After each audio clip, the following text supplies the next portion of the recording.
আসসালামু আলাইকুম। আজকে আমরা দেখব কিভাবে স্পার্কলাইনস ইউজ করতে হয়। তো প্রথমেই আমরা ইনসার্টে চলে যাই,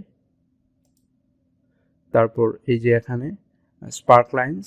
সো আমরা এখানে কলামটাকে ক্লিক করি, দেন আমাকে বললো ডাটা রেঞ্জ। সো আমরা ডাটা রেঞ্জটাকে মার্ক করে দেই। হ্যাঁ, তারপর আপনাকে বললো হচ্ছে লোকেশন রেঞ্জ, আপনি লোকেশন রেঞ্জ এটা দিয়ে দেন, দেন ওকে। ঠিক আছে, তারপর আপনি যদি এই কর্নারে প্লাসে চাপ দিয়ে ধরে ড্র্যাগ করেন, দেখেন সবগুলো স্পার্কলাইন হয়ে গেল। এখন আপনি চাইলে স্পার্কলাইনের এখানে যে স্পার্কলাইনকে আপনি চাইলে এই তো এখানে ডিজাইন আছে, ডিজাইনে আপনারা আপডেট করতে পারবেন। এমনকি আপনার লাইন গ্রাফেও আপনারা এটাকে দেখাতে পারবেন। এই তো দেখেন আপনাদের স্পার্কলাইন হয়ে গেল।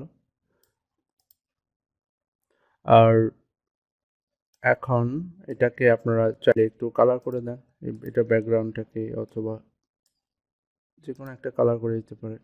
হ্যাঁ, ঠিক আছে।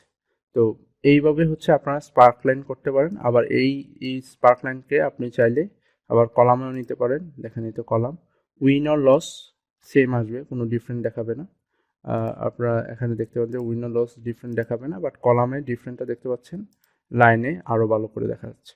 সো লাইনকে আরও অনেকভাবে কালার করা যায়। দেখেন এখানে অনেক কালার আছে, কোন কালারটা আপনার ভালো লাগে এখানে।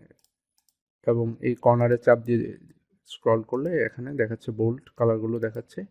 এই তো এইভাবে হচ্ছে আমরা স্পার্কলাইন তৈরি করতে পারি। ধন্যবাদ সবাইকে।